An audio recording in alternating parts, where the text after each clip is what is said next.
তেলের দোকানে আগুন, মিরপুর খাদেমপুর উত্তরপাড়া রাশিদুল বিশ্বাসের দোকানে আজ রাত 8টার সময় দেখছেন তেলের দোকানে ভয়াবহ আগুন লেগেছে এবং দেখতে পাচ্ছেন কী অবস্থা। ফায়ার সার্ভিসকে ফোন দেওয়া হয়েছে এবং তারা ঘটনাস্থলে কিছুক্ষণের ভিতরে হয়তো চলে আসবে। দেখছেন কীভাবে আগুন ছড়িয়ে যাচ্ছে, অর্থাৎ তেলের যে দোকান, আর তেলের দোকানে এমনিতে জানেন তেলের কীভাবে আগুন বৃদ্ধি করে এবং ভয়াবহ অবস্থা পরিবেশ।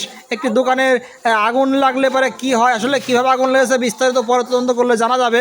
আর আপনারা দেখতে পাচ্ছেন মিরপুর উপজেলার খাদেমপুর যে উত্তরপাড়া রয়েছে, যে এখানে যে রাশিদুল ভাইয়ের যে দোকান রয়েছিল তেলের দোকান, সেখানে আসলে আজকের আগুনটি ধরেছে। এই ভিডিওটা অনেক শেয়ার করবেন যেন সবাই সাবধানে থাকতে পারে, কারণ একটি দোকানে যখন আগুন লাগে এবং ওই আগুনটি আসলে কীভাবে ছড়িয়ে পড়ছে দেখুন চারপাশে, এবং ফায়ার সার্ভিস কিছুর ভেতরে চলে আসবে আসলে তারপরেই নিয়ন্ত্রণ আনা সম্ভব হতে পারে। যেহেতু তেলের দোকানে আগুন, আপনারা বুঝতে পারছেন কী ভয়ানক অবস্থা হতে পারে। এবং এটা মিরপুর উপজেলার খাদেমপুর উত্তরপাড়া রাশিদুলের যে তেলের দোকান রয়েছে সেখানে আসলে আজকে ঘটনাটা ঘটেছে আজ রাত 8টার সময়।